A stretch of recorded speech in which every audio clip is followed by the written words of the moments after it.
The first sound was static. A ripple of interference cracked across every screen on Earth. Phones, TVs, smart fridges, even a dusty CRT buried in the back of a diner in Nebraska. Then, as if the universe had decided the apocalypse deserved a high-budget premiere, the feed cleared. A throne room appeared, lit by violet fire and carved from obsidian metal. At its center sat Emperor Varshak, scales like molten bronze, for eyes narrowing in disdain. Behind him, a glass wall looked out over the black void of space, where a fleet of 1,000 warships floated like steel sharks waiting to bite. People of Sol 3, Varshak's voice boomed, smooth and cold like oil sliding over a blade. Today, you learn the price of defiance. The camera cut to a prison ship orbiting above Earth. Inside, 5 million humans huddled together, mothers clutching children, men gripping each other's hands, old and young alike, staring into the lens. A low hum rose as alien weapons charged. On Earth, silence. In New York, traffic stopped dead in the streets. In Tokyo, office workers wept openly, knuckles white on tabletops. In a Texas bar, a cowboy lowered his beer and whispered, "Sweet Jesus." Then the hum became a roar, and in a single flash of light, they were gone. The broadcast cut back to Varshak. "Surrender now, or watch as we grind your world into ash." The feed ended. For a heartbeat, humanity seemed frozen. Then chaos erupted. Phones screamed. Sirens wailed.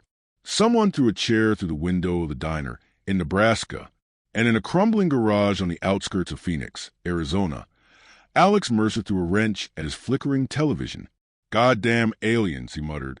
His mullet, greasy from a long day of fixing busted pickups, clung to his neck. "Come down here and say that to my face." His dog, Chewy, wagged its tail nervously. The door slammed open, and Dr. Linvu stormed in, still wearing her lab coat, hair wild like she hadn't slept in days. "Alex, you saw it?" she demanded. "I saw it." He bent to pick up the wrench. Empire just murdered 5 million people live on pay-per-view. Classy. They'll hit Earth next. Let M try. He grabbed a beer from a fridge older than he was and popped the cap. This is still Earth. We don't roll over for scaly bastards with glow sticks. That scaly bastard has a fleet big enough to block out the sun. Alex took a long swig.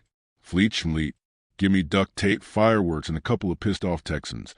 I'll give you a galactic funeral." Lynn groaned. "This is why I shouldn't have come here." "You came here because deep down you know I'm right." "I came here because the president asked me to." That made him pause mid-sip. "Wait, the president?" Outside, tires screeched. A battered Humvee rolled into the yard, and Sergeant Miguel Rodriguez hopped out, wearing mirrored sunglasses despite the night. Alex slid Mercer. "Mig," said with a grin, "the world's last hope. God help us all." "I thought you were in Cuba." "I was." Then someone blew up Cuba.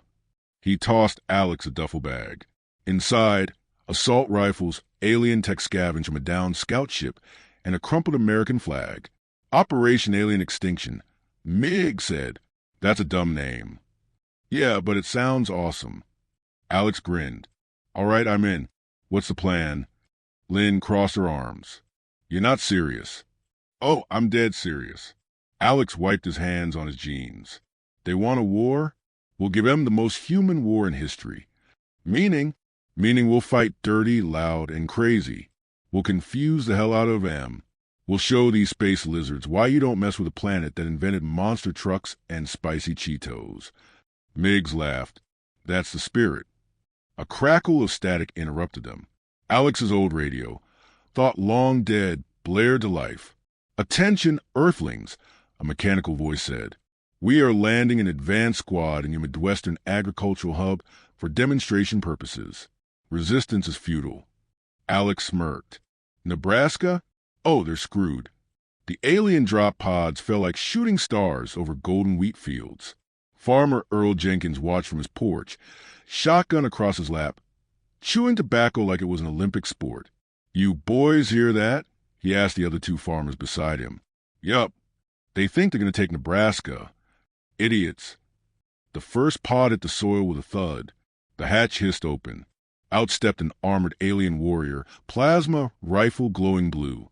Humans of Sector 4B, it announced, submit, and you may yet serve the Empire. Earl spat. Boys. Yeah. Get to combine. 15 minutes later, the alien squad was mulch. Back in Phoenix, Alex raised a brow at the radio. That was fast. Mig said, yeah. Alex cracked his knuckles. Let's make it faster. Time to show the galaxy why Earth is a Florida of the universe. Outside, thunder rumbled. Or maybe it was the sound of drop pods landing closer. Chewie growled. Alex grinned like a man who'd seen Die Hard too many times. Let's make some noise. And in that moment, the war for the galaxy began. Not with an army, but with a mechanic, a scientist, a soldier, and 3 pissed-off farmers with duct tape and combined harvesters. The Galactic High Command meeting began with screams. Holographic feeds from Sector 4B showed armored soldiers, elite warriors bred for planetary subjugation, being chewed to pieces by a giant red machine with spinning blades. One alien commander gagged as another replayed the moment in slow motion. It's called a combined harvester, said Admiral Wisetrill, his voice trembling. We believe it is both an agricultural tool and a primitive war engine. The Emperor's hologram flickered above the council table. His bronze-scale face twisted in rage. Explain how my finest strike team was annihilated by farmers. They're adaptive, my lord. Wisetrill stammered. Unpredictable. Unpredictable? They are cattle. They were cattle, Wisetrill corrected cautiously. Now they're predators. The room went silent. Somewhere deep in the fleet, an engineer whispered a phrase already sweeping through alien ranks. The human problem. On Earth, Alex Mercer was busy welding a plasma rifle to the roof of his Ford pickup. Sparks flew as Linvu leaned against a stack of tires, arms crossed, watching it with a mixture of disbelief and irritation. You can't just strap alien tech to a truck, she said. Sure I can. Alex tightened the final bolt. It's called an upgrade. Physics doesn't work that way. This is America. Physics is a suggestion. Miggs leaned into the garage, munching on a gas station burrito. We've got farmers in Nebraska asking for more duct tape and lighter fluid. Alex looked up. Are they making weapons? They're making art, Miggs said with a grin. A screen on the wall lit up with grainy satellite footage. Alien dropships landing in Iowa, Kansas, and Oklahoma. But everywhere they landed, weird chaos ensued. In Iowa, a group of teenagers had lured alien troops into a corn maze and trapped them for hours by blasting the Macarena on a loop. In Oklahoma, a church group armed only with fireworks and slingshots forced an alien squad to retreat after setting their commander's cape on fire. Alex laughed so hard he nearly dropped his wrench. We haven't even gotten started, and they're already panicking. Lynn rubbed her temples. You're enjoying this way too much. Damn right. I've been waiting my whole life for aliens to invade. All those late-night X-Files marathons. Training. Just don't forget they have the power to glass this planet. Alex smirked. Yeah, and we have rednecks with dynamite. I like our odds. Aboard the Empire's flagship, Admiral Wisetrill paced in front of a screen, showing Earth's population centers. My lord, I recommend full-scale orbital bombardment. The Emperor shook his head. No, that would make them martyrs. They must be broken. Then perhaps psychological warfare? We could target their leaders. Which ones? The Emperor hissed. Your report suggests they have hundreds, and half of them hate the other half. Yes, but... Enough. The Emperor waved a clawed hand. Send in the battle beasts. Crush their resistance. The order rippled through the fleet. Across a dozen warships, monstrous creatures, genetically engineered horrors with teeth like swords and hides like armor, roared as handlers unchained them. This will end the human problem once and for all. Back on Earth, Alex's phone rang. It was Earl Jenkins, the Nebraska farmer who'd mulched an alien squad. They're sending big ones this time, Earl said. Look like giant lizards with spikes. Alex grinned. You still got that monster truck? Hell yeah. Good. Soup it up. We're going hunting. In Iowa, the first battle beast landed with a quake that rattled windows for miles. It was 40 feet tall, covered in plated scales, and its roar shook the air. Behind it marched squads of alien infantry. People of Earth, their commander boomed, "Submit or be destroyed." A single lawn chair creaked as an old woman in curlers stood up from her porch. She squinted at the alien giant, lit a cigarette, and said, "Bless your heart." Moments later, an engine roared to life. From behind a barn came Earl's monster truck, painted red, white, and blue, with twin flamethrowers mounted on the hood. AC/DC's Thunderstruck blared from its speakers. The alien commander didn't even have time to react before the truck hit the battle beast head-on. The force knocked the creature into a silo, which promptly exploded. The humans cheered. In Phoenix, Alex and his crew watched the feed with popcorn. "Did that grandma just—" Lynn began. "Yep," Alex said, mouthful. She didn't even flinch. "Welcome to Earth, sweetheart." Aboard the flagship, chaos. Reports flooded in a battle beast being destroyed by humans using bizarre methods. One was crushed under a falling water tower. Another was lured off a cliff with a trail of hamburgers. The Emperor slammed his clawed fist on his throne. "These creatures, how are they winning?" "They don't fight like us, my lord," Wisey Trill said. "They don't fight like anyone. They improvise. Then we will study them, learn their ways, and destroy them." In the Phoenix garage, Alex stood over a map of Earth littered with beer bottles and candy wrappers. "We're winning," Mig said. "Yeah," Alex replied, his grin fading slightly. "But now they're watching us." Lynn glanced up, and Alex's eyes narrowed. "And they haven't gotten serious yet."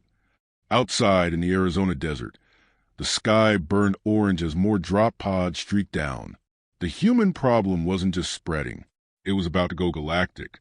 In the grand war halls of the Galactic Empire's flagship, silence reigned like a suffocating fog.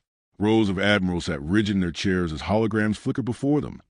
Alien warriors fleeing in terror from humans wielding chainsaws, flamethrowers, and, most disturbingly, bagpipes.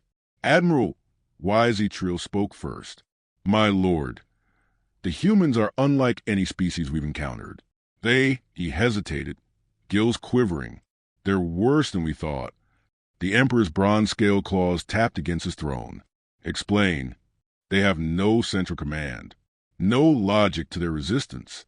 Yet they are thriving. Their war tactics defy analysis." A new hologram appeared. In it, a squad of elite Empire soldiers huddled behind cover as an elderly Earthwoman in a floral apron hurled Molotov cocktails while screaming, "Y'all picked the wrong neighborhood." The Emperor's eyes narrowed. They lacked discipline. Discipline, yes, but not persistence. They weaponize absurdity, my lord, and they are terrifyingly effective. The Emperor leaned forward, voice cold as deep space. "Then we will escalate." On Earth, the night sky above Phoenix lit up with streaks of fire as alien ships fell from orbit like wounded birds. Alex Mercer leaned against his battered pickup truck, shotgun slung casually over one shoulder. His mullet fluttered in the desert breeze. "You hear that?" he said. "Hear what?" asked Dr. Linvu, clutching a tablet and glaring at the sky. "That sound."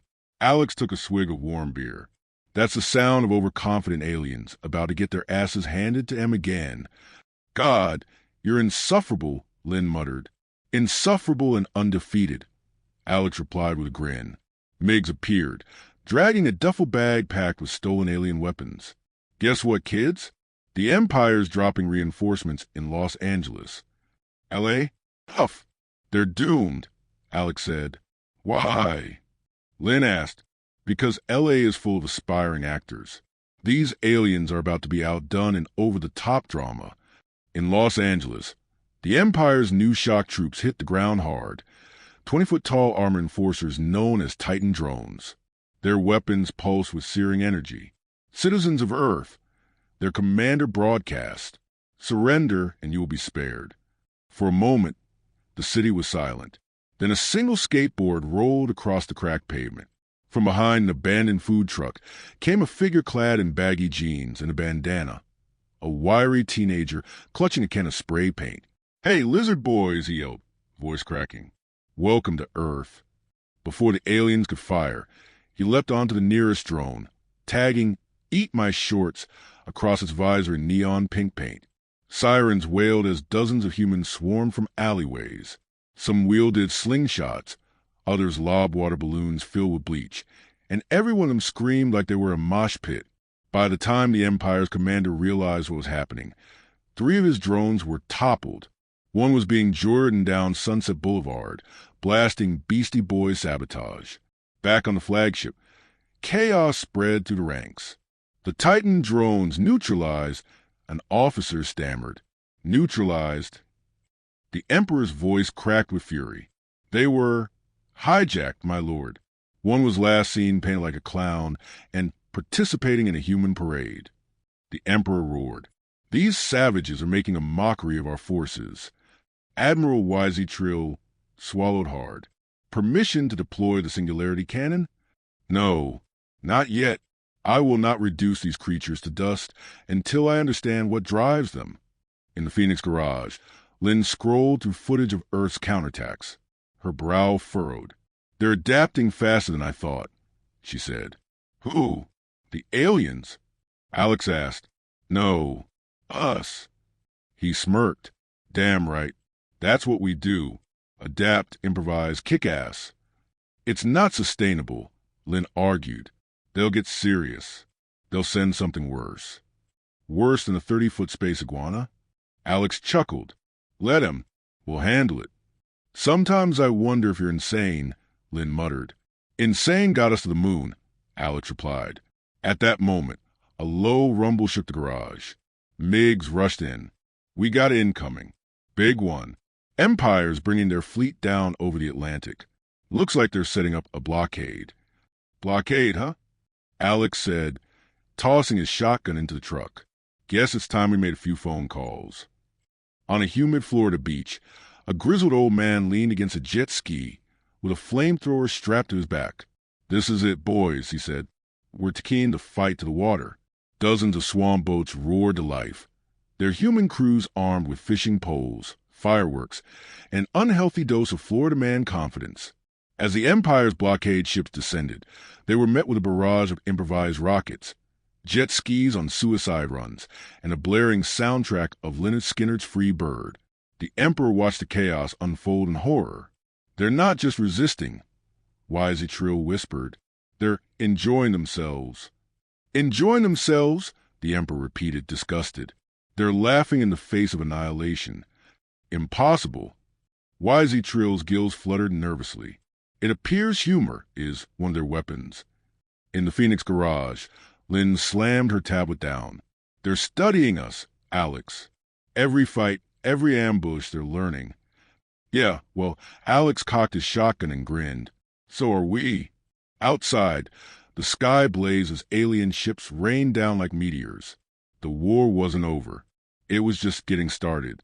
And this time, the humans weren't waiting to be attacked. This time, they were going on the offensive. The stars above Earth burned with war. Alien warships blotted out the constellations, their hulking forms eclipsing the moon. The Galactic Empire's armada hung there, silent and menacing, ready to erase humanity from existence. In Phoenix, Alex Mercer flicked the cap off a warm beer and drained it in one go. He tossed the empty bottle into a pile by the garage door. "All right, folks," he said, wiping his mouth. "It's showtime." Lynn, who stood beside him, clutching a laptop duct taped to a car battery. Her jaw was tight, eyes darting over lines of alien code, flashing across the screen. "We've got one shot at this. If I can't hack into their fleet systems—" "You will hack it," Alex interrupted. "You're the smartest damn person on this rock. And if all else fails," he reached behind him and hoisted a flamethrower, "we'll improvise." Miggs clapped a hand on Alex's shoulder, grinning. "You sound like every bad action movie hero ever." "Buddy, I am every bad action movie hero ever." Above, in the Empire's flagship, Emperor Varshak surveyed the Earth through a massive viewport. "They refuse to kneel," he growled. Even now, staring into the abyss they fight, I underestimated them once. I will not again. Admiral YZ Trill approached cautiously. Shall we fire the singularity cannon, my lord? One shot will erase their planet. Varshak hesitated. No, not yet. First, I want to see their faces as they realize resistance is futile. Bring me their leaders alive. Let them grovel. But Earth wasn't waiting. From Cape Canaveral to Kazakhstan, humanity's ragtag fleet rose into the sky. Converted shuttles, space station modules, and even a few stolen alien craft blasted upward, their engines screaming in defiance. On the lead ship, the USS Bruce Willis. Alex sat in the captain's chair, legs kicked up. All right, boys and girls, he said into the comms, let's take back our galaxy. And remember, if you die, make it look cool. There are cameras everywhere. The comms erupted in cheers. Someone started playing Danger Zone over the fleet-wide channel. The first clash came in Earth's orbit. Alien interceptors swooped in, sleek and deadly. But they didn't expect humans to fight dirty. From the Bruce Willis's cargo bay, hundreds of metal barrels tumbled into space. What the hell is that? Asked an alien pilot. Oil drums, muttered his wingman. The drums exploded, showering the interceptors with burning gasoline. In the chaos, human ships darted through, firing everything from plasma cannons to modified fireworks launchers. MiGs hooped over the comms. Florida Man tactics a win. Inside the flagship, Varshak slammed his claw on the control panel. They brought their trash into space. YZ Trill swallowed. It appears to be effective trash, my lord. Enough. Prepare my personal guard. I will face these vermin myself. The Bruce Willis slammed into the Empire's docking bay like a battering ram. Alex led the charge, shotgun in one hand, alien plasma pistol in the other. Miggs and Lynn followed close behind, guns blazing. Remember, Lynn shouted over the gunfire, we need to reach the command deck and disable the singularity cannon. Got it. Alex yelled back. Shoot everything that's not human, grab anything shiny, and let's wreck this place. They pushed forward, leaving a trail of stunned and scorched aliens in their wake. On the command deck, Varshak waited. When the doors burst open, he rose to his full, terrifying height. You dare board my ship? Alex stepped forward, cocking his shotgun. Buddy, I dared you to come down to Nebraska. You didn't, so I brought Nebraska to you. With an enraged roar, Varshak lunged. The duel was brutal. Varshak's claws slashed through steel bulkheads. Alex ducked and weaved, firing shells and shouting one-liners. This one's for Chicago. BLM. And this is for Cleveland. Wait, no. Cleveland kind of sucks. Screw it. This is for Cleveland, too. BLM. Lynn scrambled the control panel, fingers flying over alien glyphs. I'm in, she yelled. But I need 30 seconds. We don't have 30 seconds. Miggs shouted, holding off a squad of guards. Make me 30 seconds. Lynn screamed. Alex headbutt Varshak, grabbed a loose cable, and jammed it into the Emperor's armor. Electricity arced, and Varshak screamed as his systems overloaded. There's your 30 seconds. Alex roared. Lynn hit the final key. The singularity cannon's power course surged, then exploded in a flash of light that shook the entire ship. In orbit, Empire warships powered down one by one. On Earth, people stared at their screens in awe as alien fleets went dark, powerless before the scrappy human assault. Humanity had done the impossible. As the Bruce Willis limped away from the collapsing flagship, Alex flopped into the captain's chair. We did it, Mig said, grinning. For now, Lynn said, we didn't destroy the Empire. We just pissed them off. Good, Alex muttered. Maybe they'll think twice before poking the hornet's nest again. He leaned back, staring at Earth through the cracked viewport. We're not just survivors anymore. We're a problem they can't solve. And for the first time in galactic history, humans weren't the prey. They were the predators.